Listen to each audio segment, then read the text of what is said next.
The giant space station called Terminus Prime floated in the darkness between stars. It was bigger than Earth's moon and home to the Galactic Council. Today, something unusual was happening. Humans were asking to join. Captain stood in the waiting room with his hands behind his back. He wore his best uniform, dark blue with silver buttons. Next to him, Park checked her data pad for the 100th time. She was a scientist who studied alien life. Her hands were shaking a little. "They will say no," whispered. "I can feel it." Looked at her with calm eyes. "Maybe, but we still have to ask." The door opened with a soft sound. A robot with 6 legs walked out. "The council will see you now," it said in a flat voice. They walked into the council chamber. It was huge. The ceiling was so high that could not see it. 12 seats formed a circle, and each seat held a different alien species. These were the leaders of the galaxy. Ambassador Lee was already there, standing in the center. He was an old man with hair and a kind face. He had been talking to aliens for 30 years. When he saw he gave them a small nod. "Humans of Earth," said a voice that sounded like grinding metal. It came from a creature that looked like a giant insect. This was the ambassador. "You have asked to join our council. We have studied your request." Stepped forward. "We are grateful for your time. Earth has been in contact with the galaxy for 50 years. We have traded goods. We have shared knowledge. We have kept peace. Now we wish to have a voice in the decisions that affect all of us." A laugh echoed through the chamber. It came from a being made of floating crystals that glowed with purple light. "A voice. What can humans contribute? You are children playing with toys." The ambassador clicked his mandibles together. "Let us review the facts. Human reaction time, 250 milliseconds. Galactic average, 40 milliseconds. You are 6 times slower than the weakest species here." Another voice joined in. This one sounded like wind through caves. "Human strength, barely able to lift twice their body weight. They can lift 50 times their weight. They can reshape matter with their minds." "Human senses," continued the. "You see only a tiny part of the light spectrum. You hear only a narrow range of sounds. You cannot sense magnetic fields or quantum fluctuations. You are blind and deaf compared to us." Felt her face grow hot. She wanted to argue but had warned her to stay quiet. Let him do the talking. Listened to all of this without changing his expression. When the aliens finished, he spoke again. "You are correct. We are not the fastest. We are not the strongest. We do not have the best senses, but we are here. We have survived on a difficult planet for millions of years. We have built cities and ships. We have created art and science. We have something to offer." "What?" asked the crystal being. "Entertainment. Your music is pleasant, I suppose." "Determination," said simply. "Creativity, the ability to solve new problems." The chamber fell silent for a moment. Then the ambassador spoke again. "The council has made a decision. We will grant Earth observer status. You may watch our meetings. You may speak when asked, but you may not vote." "How do we gain full membership?" asked. The leaned forward. His compound eyes reflected the light like 1,000 tiny mirrors. "Every species in this council has proven their worth through combat trials. It is our oldest tradition. You must do the same." "We are not warriors," said carefully. "Exactly," the replied. "This is why you cannot vote. The galaxy is dangerous. Wars happen, pirates raid. If you cannot defend yourselves, how can you defend others? How can we trust you in a crisis?" Another alien spoke up. This one looked like a blob of liquid metal. "We offer you a chance. Send your best fighter to the arena. If they can prove that humanity deserves respect, we will grant you full membership." "And if we refuse?" asked. The words came out before he could stop them. The crystal being laughed again. "Then you remain observers forever, or you leave. We do not care which." Looked at and his face showed nothing but his eyes were tired. "May we have time to consider?" "You have 1 Earth year," they said. Choose your champion, we will arrange the fight. Until then you may observe." He waved one of his blade-like arms. "You are dismissed." The three humans left the chamber in silence. They walked through the long corridors of Terminus Prime without speaking. Other aliens passed them, and some pointed and whispered. A few laughed. When they reached their ship, a small Earth vessel docked at the station finally spoke. "They think we are jokes." "Yes," agreed. He sat down heavily in a chair. "They do." "So what do we do?" asked. Was quiet for a long time. Then he said, "We find our best fighter, we train them, and we prove the galaxy wrong." Hal's voice was sharp. "You heard them. We are slower, weaker. Our senses are worse. How can any human beat an alien that is better at everything?" Moved to the window and looked out at the stars. "Maybe we are not better at everything, but maybe we are better at something they do not understand yet." "Like what?" asked. Did not answer. He did not know. None of them knew. That night, messages flew from Terminus Prime to Earth and then out to the rest of the galaxy. The news spread fast. Humans had been offered a combat trial. Within hours, the galaxy's communication networks were full of jokes and bets. "How long will the human last?" 10 seconds. "Too generous, I say 5. Humans challenging this will be hilarious." On Earth, Admiral received the message in his office. He read it 3 times. Then he called a meeting of Earth's top military minds. They had 1 year to prepare for a fight they could not win. Or could they? Looked at the data on his screen. Human reflexes, slow. Human strength, weak. Human senses, limited. But there was one number that caught his attention. Human brain flexibility, unprecedented. He did not know what it meant yet, but it was something. It had to be something. The galaxy was laughing at humanity. Let them laugh. In 1 year they would see what humans could really do. Or they would watch humanity fail in front of 40 billion viewers. Either way, the fight was coming. The meeting room in Earth's military headquarters was crowded. Admiral sat at the head of the table. Around him were generals, scientists, and combat experts from every nation. They had been talking for 3 hours and getting nowhere. "We need our fastest soldier," said one general. He was a big man with medals on his chest. "Speed is everything in combat." "No," another officer disagreed. "We need our strongest, someone who can take hits and keep fighting." A woman in a lab coat shook her head. She was Dr. Bay, one of Earth's top scientists who studied the brain and nerves. "You are all thinking about this wrong. We cannot beat them at speed. We cannot beat them at strength. They can move faster than our eyes can track. If we try to match them, we will lose." "Then what do we do?" asked quietly.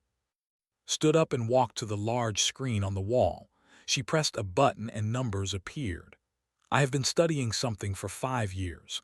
Nobody believed it was important until now. Look at this data." The screen showed brain scans of humans and various aliens. Every species in the galaxy has faster reflexes than us. Their nerves send signals quicker. Their muscles respond instantly. But there is something they cannot do. She pointed to a specific part of the human brain scan. It was glowing brighter than the alien scans. Humans can stop and change their actions in the middle of doing them. We can override our own reflexes. We can choose a different movement after we have already started moving. One of the generals frowned. "So what? That sounds like it would make us slower." "It does make us slower," agreed.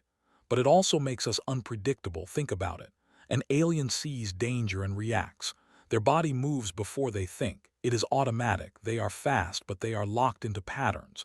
Humans are different. We see danger, we start to react, but then our conscious mind can say, wait, do something else instead. We can fake movements. We can change our plans in milliseconds." The room was quiet, leaned forward. "Can we use this?" "I think so," said. "But we need the right person, not the fastest, not the strongest. We need someone who thinks differently, someone who understands timing and deception." An older man at the end of the table cleared his throat. His name was Commander Song. He was 42 years old, which made him ancient by military combat standards. His hair was starting to turn at the sides. He had been sitting quietly the whole meeting. "There are martial arts on Earth," said slowly, "that are built around this idea, not being faster or stronger but being smarter, reading your opponent, moving when they do not expect it, using their own speed against them." Everyone looked at him, raised an eyebrow. "You practice these arts?" "For 30 years," replied. "I am not fast anymore, but I win fights against men half my age because I understand how they think." Studied's face. There was something calm about him, like still water. "Would you be willing to be our champion?" Was quiet for a long moment. "I would be honored, but I would also probably die. You understand this?" "Yes," said simply. "We all understand this." "Then I will do it," said. "Give me 8 months to prepare." The decision was made. Earth's champion would not be a young, fast soldier. It would be a middle-aged martial artist who moved like he was thinking through water. The training began the next week. Worked with a team of experts. Doctor studied his brain while he practiced. A young woman named Jinnah joined them. She was a specialist in artificial intelligence and computer predictions. Her job was to build models of how aliens fought. "I have been watching videos of combat for weeks," Jinnah explained to One Day. "They were in a training room with screens all around them. They fight in patterns. Every movement leads to the next movement. It is like a dance they cannot stop." On the screens, recordings played of warriors fighting. They moved so fast they were almost a blur, but Jinnah had slowed down the videos. "See, this warrior does the same opening move in every fight. 4 arms spread wide, then a forward rush. It always happens." "They are predictable," observed. "Extremely," Jinnah agreed. "Their fast reflexes make them slaves to muscle memory. They have practiced these patterns for so long that they cannot change them quickly." Smiled a little. "So we do not try to be faster. We go where they do not expect." "Exactly." For months, trained against Jinnah's computer models. The computers learned to move like aliens. They were faster than, stronger than, but learned to read them. He learned to move into spaces that looked like mistakes. He learned to start one movement and switch to another in the middle. He lost a lot of fights at first. The computers were just too fast, but slowly something changed, started winning. Not every time, but sometimes, and then more often. While trained, the galaxy watched. Earth set up exhibition matches to show their progress. They wanted to look like they were trying hard, but they made sure lost these matches. They wanted the galaxy to think humans had no chance. The galaxy believed it. Betting pools opened on every major station and planet. The odds were 10,000 to 1 against Earth. Some bookmakers stopped taking bets completely. It was not fair to take people's money for a fight that was already decided. They announced their champion. His name was Al, and he had never lost a fight. He was 3 meters tall and covered in natural armor that could stop bullets. He had 4 arms that could strike 12 times per second. His compound eyes could see attacks from almost every direction at once. When asked about fighting a human, Al had laughed. "I will try not to kill the human too quickly. The crowd should at least see some action." News of this statement reached Earth. His team showed him the video, watched it once, then nodded. "Good, let him think that." "Does it bother you," asked, "the way they talk about you?" Thought about it. "A wise teacher once told me that the enemy you let underestimate you is an enemy half defeated already." The months passed, trained every day, often for 10 or 12 hours. He studied the way Al moved. He watched every video of combat he could find. He looked for the patterns, the habits, the tiny moments where they committed to an action. Jinnah's models got better and better. She found weaknesses in physiology. Their armor was strong, but the joints had to flex. Their 4 arms gave them power, but they also had to coordinate them. In the tiny gaps between movements, there were opportunities. Your window will be very small, Jinna warned. Maybe 1/10 of a second, and you will only get 1 or 2 chances. 1 chance is enough, replied calmly. Finally, with 2 weeks left before the fight came to watch train, the old admiral stood at the edge of the training room and watched move against the computer simulation. Lost. The computer was too fast. Can you win? Asked quietly when took a break. Drank some water and wiped his face with a towel. I do not know, he said honestly, but I can give the galaxy something to think about. That might have to be enough, said. Across the galaxy, beings prepared for the entertainment. The fight would be broadcast to 40 billion viewers. Tickets to watch in person sold out in minutes. This would be the most watched combat trial in 300 years. Everyone wanted to see the day humanity learned its place. Commander Song finished his water and went back to training. He had 2 weeks left to do the impossible. The arena on Terminus Prime was the largest structure most humans had ever seen. It could hold 2 million beings, and every seat was full. The noise was like thunder that never stopped. Above the crowd, huge screens floated in the air so everyone could see the fight up close. In the preparation room under the arena, Song sat quietly on a bench. He wore simple white training clothes. No armor, no weapons, just cloth and his own body. Park stood nearby, her face tight with worry. You do not have to do this, she said for the 10th time. We can forfeit, find another way. Looked up at her and smiled a little. There is no other way, you know this. Stood by the door, his arms crossed. The betting odds are still 10,000 to 1. The galaxy thinks this is a joke. Good, said calmly. He stood up and stretched his arms over his head. His joints made small popping sounds. He was not young anymore. Every part of his body reminded him of that. Jinna rushed in with her data pad. I have been watching Al's warm-up. He is doing the standard preparation. That means he will use their traditional opening attack. Forearm spread, then a forward rush. Predictable, said. Yes, but fast, very fast. You will have less than 2 seconds to respond.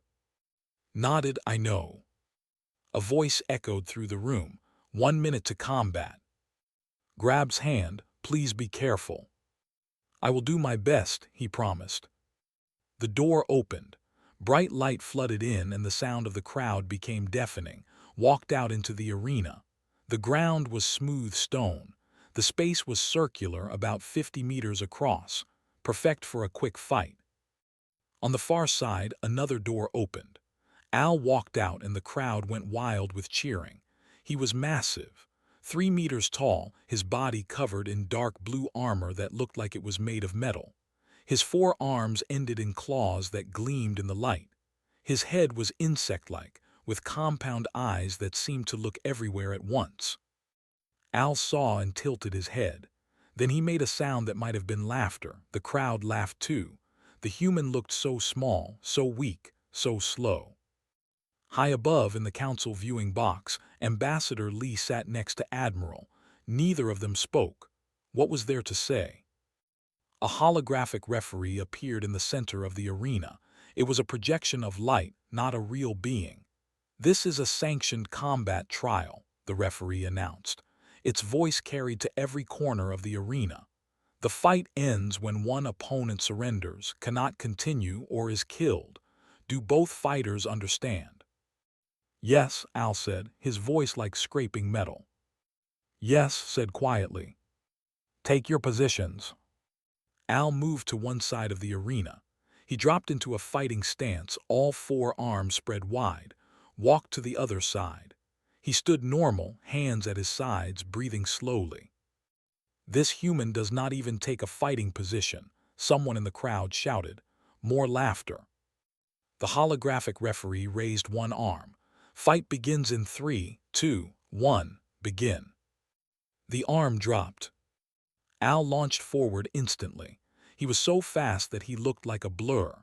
His 4 arms pulled back, claws ready to tear. He moved at 45 meters per second, crossing most of the arena in barely over 1 second. His attack pattern was perfect. He had done this same move 1,000 times. Did not run. He did not dodge backward. Instead, he stepped forward and to the side, moving into the attack at an angle that made no sense. It was the movement of someone who wanted to die. Al's combat instinct screamed that this was wrong, but he could not stop. His speed was too great. His attack was already committed. His forearms swung toward where should have been, but was not there. He had moved into a space between Al's strikes, a gap that existed for only a fraction of a second. As Al's claws passed by, his hand reached out and touched Al's chest. It looked like a gentle tap, nothing important, but had studied anatomy for 8 months. That touch was perfectly placed.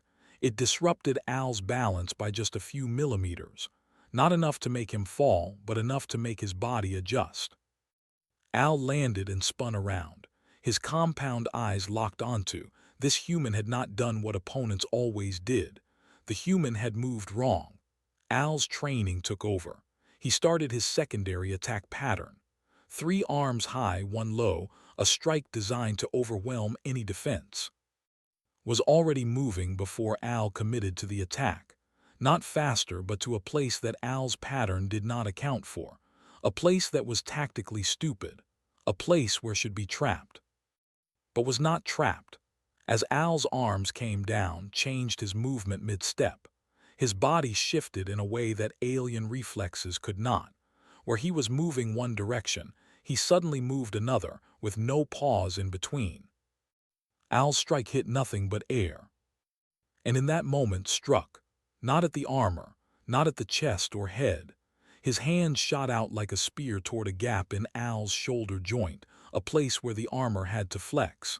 It was a target the size of a coin and hit it perfectly. The strike was not about strength. It was about precision. His fingers pressed into the exact nerve cluster that Jinnah's models had identified. For any alien species, the window to hit this target while an opponent was moving would be impossible. Their fast reflexes would overshoot. They would miss. But humans could adjust mid-strike. The brain could consciously change his hand's direction even after his arm was already moving. It was the thing that made humans slow, and it was the thing that made this strike possible. Al's upper left arm went limp. The nerve pathway was severed, at least temporarily. He staggered back, his compound eyes widening in shock. This was not supposed to happen. Humans were weak. Humans were slow. Pain and confusion made Al desperate. He abandoned his training and simply lunged forward with his 3 working arms, trying to crush this human with pure force. It was the kind of move that would destroy any opponent. No skill, just power. Saw it coming. To everyone in the arena, it looked like had nowhere to go. Al was too close, too fast, the attack was too wide. But dropped straight down, his legs folding under him. He hit the ground and rolled. As Al's massive body passed over him, his leg swept out and caught Al's ankle at the exact moment when all his weight was on 1 foot. Al crashed to the ground. The impact shook the arena floor. His 3 working arms scrambled to push himself up. Was already standing. He moved around Al's fallen form and placed his hand above a spot on Al's neck. It was the neural cluster, the center of their nervous system. One strong hit there would kill Al instantly. His hand hovered there. He could feel Al's body tense, waiting for death. The arena was completely silent. Did not strike. He simply pulled his hand back, straightened up, and walked away. The holographic referee's voice broke the silence. Al cannot continue. The human champion wins. For 3 full seconds, nothing happened. 2 million beings sat in complete shock. 40 billion viewers across the galaxy stared at their screens in disbelief. Then the arena exploded. Not with laughter this time, with noise that had no name. Shock, awe, confusion. Beings shouted in 100 languages. Some cheered, some argued, some simply sat with their mouths open. In the council viewing box, Lee and looked at each other. Neither smiled. They both knew what was coming next. The galaxy had just learned that humans were not a joke. And that was going to create problems. The galaxy's communication networks crashed within 10 minutes of the fight ending. Too many beings were trying to watch the replay at the same time. The video of those 8 seconds played over and over on every station, every planet, every ship. Experts tried to explain what had happened. Most of them failed. On Terminus Prime, Song sat in the medical bay getting checked by doctors. His body was fine. A few bruises. Nothing broken. The doctors were more interested in studying him than treating him. They kept asking him to move his hands in different ways, recording how his nerves fired. "Fascinating," one of them kept saying. It was a doctor from a species that looked like a walking flower. "Your neural pathways actually reroute mid-signal. I have never seen anything like it." Park pushed the doctors away. "That is enough, let him rest." Smiled at her. "I am fine, just tired." "You should be dead," she said bluntly. "Do you know that, statistically, you should be very dead?" "But I am not," replied calmly. The door opened and Ambassador entered with Admiral. Behind them was someone unexpected. Al walked in, his massive frame barely fitting through the doorway. His upper left arm was in a medical wrap, but he was alive and moving. Started to stand, but Al held up one of his good hands. "Do not rise, I came to speak with you." Everyone in the room tensed. Warriors were proud. Losing a fight was shameful. No one knew how Al would react. "You fought well," Al said. His voice was quieter than before. "I have never seen movements like yours. I have never fought an opponent I could not predict." "You also fought well," said. "You were faster and stronger. I just found the right moments." Al clicked his mandibles together, an expression of confusion. "That is what I do not understand. How did you find those moments? My attacks were perfect. My speed was maximum, but you moved to places that should not exist." Dr. Bay stepped forward. She had been standing quietly in the corner, recording everything. "May I explain? I think both of you deserve to understand what happened." Al nodded. Pulled up images on her data pad. Every species in this galaxy evolved to survive in a specific environment. You evolved to be fast. Your reflexes are amazing, but speed requires certainty. Your body cannot be fast if your brain has to think about every movement, so your reactions are automatic. You see a threat, your body responds instantly. She showed images of neural pathways. This makes you predictable, not stupid, not unskilled, just locked into patterns. "And humans?" Al asked. "Humans evolved on a planet where nothing made sense," continued. "Our environment changed constantly.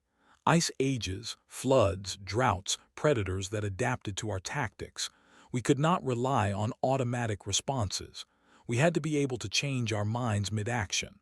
We developed the ability to consciously interrupt our own reflexes." She showed human brain scans. "It makes us slower, but it makes us unpredictable. Could start a movement and change it halfway through. His brain could override his muscles in real time. You have never fought an opponent who could do that." Al was silent for a long time. Then he said something that surprised everyone. "I wish to learn this. Will you teach me?" Looked at the massive alien warrior. "You want me to teach you human fighting methods?" "Yes, if humans can do this, perhaps others can learn. Perhaps I can learn." Al paused. "I have been a champion for 15 years. I have never lost. I thought I knew everything about combat. Today you showed me I know nothing." Stood up and bowed, a sign of respect in his culture. "I would be honored to teach you." Over the next week, everything changed. The Galactic Council held an emergency session. The vote was unanimous. Humanity was granted full membership with all rights and privileges. 12 votes in favor, 0 opposed. But that was just the beginning. Within days, 16 different species contacted Earth asking for defensive pacts. They wanted human military advisors. They wanted to study human neurology. They wanted to learn how to be unpredictable. Dr. One, Earth's expert in alien psychology, was called to address the council. He stood in the same chamber where humans had been mocked just months before. "You made a mistake," One told them. "Not a small mistake, a fundamental one. You thought our adaptation was a weakness. You thought being slow meant being inferior, but you missed the most important point about humanity." The council members leaned forward to listen. "Every species here evolved to be perfect in their niche," One continued. "You are fast in your environment, strong in your conditions. Your senses are tuned to your world, but humans evolved to change our niche. We are not the fastest, strongest, or we are the ones who can choose to be different. We can learn. We can adapt. We can override our own instincts when they do not serve us." A council member, one of the crystalline beings who had mocked humanity before, spoke up. "We understand this now, but what does it mean for the galaxy?" "It means warfare has changed," Admiral answered. He stood next to One. "For thousands of years, galactic combat has been based on prediction, faster computers, better sensors. If you can predict your enemy's next move, you can counter it. But now there is an enemy you cannot predict. That changes everything." The implications spread like wildfire through military academies and strategic planning centers across the galaxy. An enemy you could predict was an enemy you could defeat. But humans could consciously change their tactics mid-battle. They could fake movements. They could do things that looked like mistakes but were actually traps. Captain found himself commanding a joint fleet within a month. Ships from 5 different species flew under his command. Former skeptics now wanted to learn human strategic thinking. Jinnah's combat prediction models became required study at the Galactic War Academy. She was invited to teach courses on adaptive combat theory. She was 28 years old and suddenly one of the most respected military theorists in the galaxy. But not everyone celebrated. 3 weeks after the fight, Ambassador received a message marked urgent and private. It was from the Shen Dominion, a military alliance of 7 species that controlled a large section of the galaxy. They had not voted on human membership because they were not council members, but they had been watching. The message was cold and direct. "The Shen Dominion recognizes Earth's council membership. However, we must express concerns. Unpredictability is a form of chaos. Chaos threatens stability. We hope humanity will prove to be a stabilizing force in the galaxy. We will be watching." Showed the message to end. They read it in silence. "It is a warning," said finally. "Yes," agreed. "They fear us, and fear makes beings dangerous." Looked at the star maps on the wall of his office. The Shen Dominion was marked in red. It was large, very large. So we proved we deserve respect, and now we might have made a powerful enemy. "The galaxy was never going to be easy," said, "but at least now we have a seat at the table. We have allies, and we have shown that humans cannot be dismissed." On Terminus Prime, Song had opened a training center in one of the station's empty sections. His first students were a mix of humans and aliens who wanted to learn adaptive combat. Al was there every day, his arm healed, practicing the strange concept of changing a movement after starting it. "My body fights against this," Al admitted one day. "Every instinct tells me to commit to the attack." "That is normal," assured him. "It took humans millions of years to evolve this ability. You will not learn it in weeks, but you can learn to recognize it, and that knowledge will make you a better warrior." As taught, he thought about the future. The galaxy had learned that humanity was not weak, but had they learned the right lesson? Or had they just learned to fear what they did not understand? Time would tell. The fight might have lasted only 8 seconds, but the consequences would last for generations. 6 months had passed since the fight that changed everything. The Galactic Council chambers looked the same as always, but the atmosphere was completely different. When Ambassador Lee spoke now, the other council members listened. When Captain made suggestions about fleet formations, Admirals took notes. When Dr. Bay published papers about neural adaptation, universities across the galaxy added them to required reading lists. Earth had earned its place. The final vote had come yesterday. Full membership, 12 in favor, 0 opposed, had stood at the center of the council chamber and formally accepted on behalf of humanity. There had been no mockery this time, only respect, curiosity, and in some eyes, worry. Now sat in his quarters on Terminus Prime, reviewing reports. The news was both good and concerning. Good because Earth had formed alliances with 8 species. Trade agreements were being signed. Cultural exchanges were planned. Human ships could now dock at any council-affiliated station without special permission. Concerning because the Shen Dominion was becoming increasingly active. Their fleets were moving to new positions along their borders. Intelligence reports suggested they were developing something new, something big. A knock at the door interrupted his thoughts. "Come in," called. Park entered looking worried. She carried a data pad. "We have a problem, or maybe an opportunity. I cannot tell which yet." Gestured for her to sit. "Tell me." They have formally requested that doctor come to their home world to study their neurology. They want to know if they can develop cognitive flexibility like humans have. "That sounds positive," said carefully. "It is, but 3 other species have made similar requests. They want human military advisors permanently stationed with their defense forces. They want us to help redesign their combat training. Everyone wants what we have." Nodded slowly. "And if we share too much, we lose our advantage." "Exactly. But if we share nothing, we look like we do not trust our allies. It is a difficult balance."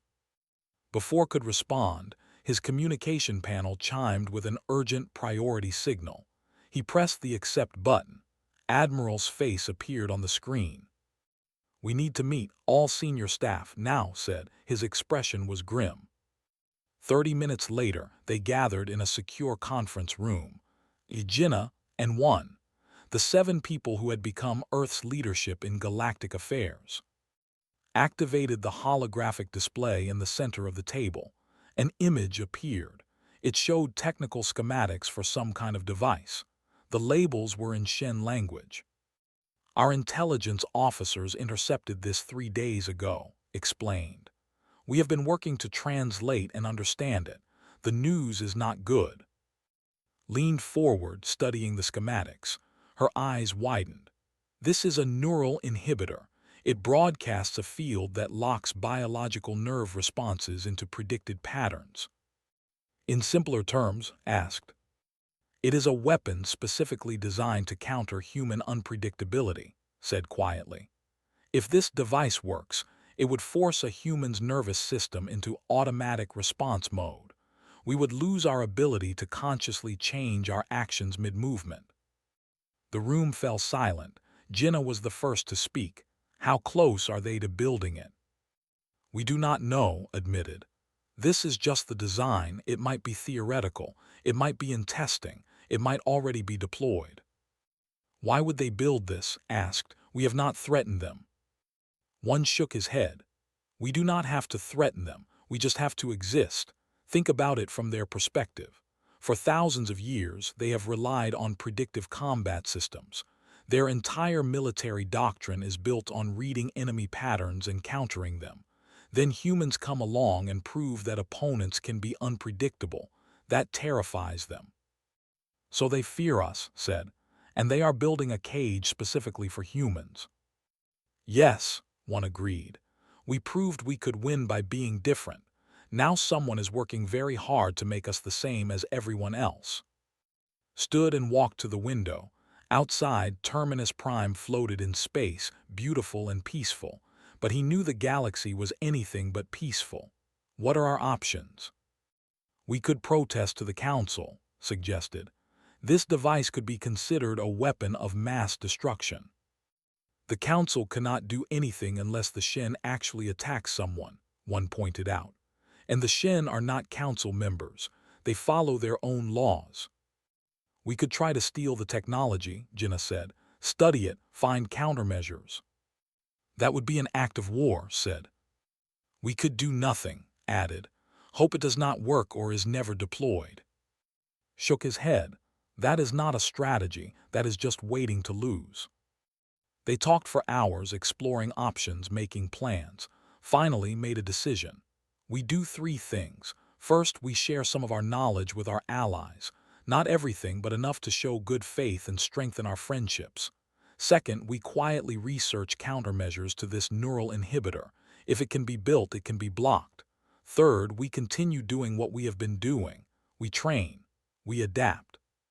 We show the galaxy that humanity's value is not just in being unpredictable, but in being reliable partners.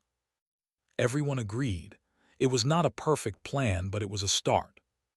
That evening, Commander Song stood in his training center, watching his students practice. The group had grown. 40 beings from 12 different species now trained here. Al was helping a young practice stance transitions. A group of humans worked with students on timing exercises. Had thought the fight in the arena would be the hardest thing he ever did. He had been wrong. Teaching beings to think differently than their entire evolution had programmed them to think was much harder. But it was also important. Every student who learned to recognize and respect unpredictability was one more being who would not fear it. A familiar voice spoke behind him. Your students are improving. Turned, Ambassador stood at the entrance to the training hall. Ambassador, I did not expect to see you here. Walked into the room, looking around at the mixed group of humans and aliens. I wanted to see what you were building. The council discusses treaties and trade agreements. But this is where the real change happens. I am just teaching combat techniques, said modestly. No, disagreed. You are teaching beings to understand each other, to respect differences instead of fearing them. That is more important than any treaty. Was quiet for a moment. Then he asked, do you think it will be enough, when the Shen come with their weapons, when others fear us? Smiled, but it was a tired smile. I do not know, but I know this. 6 months ago, the galaxy saw us as weak children. Today, they see us as dangerous unknowns. Tomorrow we need them to see us as something else, as partners, as friends, as beings worth understanding instead of fighting. That will take time, observed. Yes, hopefully we have enough time. Turned to leave, then paused. Thank you for winning that fight, for giving Earth a chance. I just fought for 8 seconds, replied. All of you have been fighting every day since then. That is harder. After left, returned to watching his students. Al was laughing at something a human student had said, and were working together on a timing drill. Small moments, small changes, but maybe enough. On the wall of the training hall had written a phrase in multiple languages. Students from different worlds could read it in their own writing systems. It said, "The fastest blade cuts nothing if it swings where you are not." It was an old human saying from a martial arts tradition thousands of years old, but now it was becoming something more. A philosophy, a reminder that speed and strength were not everything, that thinking differently had value, that adaptation was a strength, not a weakness. High above, in Earth's command center, Admiral looked at the same star maps he had studied 6 months ago. The Shen Dominion was still marked in red. It was still large. It was still dangerous. But now there were other colors on the map too. Blue for allies, green for friendly neutrals, purple for trade partners. The galaxy had mocked humanity. Then humanity had won a single fight. But that fight had not ended anything. It had just revealed what was always true. The real challenge was not proving humanity deserved respect. The real challenge was building a galaxy where different kinds of minds could work together instead of destroying each other. That fight would take much longer than 8 seconds. It might take generations, but it was a fight worth having. And this time, humanity would not be fighting alone. Somewhere in the distance, in Shen space, engineers worked on their neural inhibitor. They were afraid of unpredictability. They wanted to control it. They wanted to cage it. But they had forgotten something important. The same trait that made humans unpredictable in combat also made them unpredictable in every other way. They could not predict what humans would invent, what humans would discover, what humans would become. The galaxy had learned that humans could fight differently. Soon they would learn that humans could think differently, build differently, dream differently. And that was going to change everything. The 8-second fight was over. The real story was just beginning.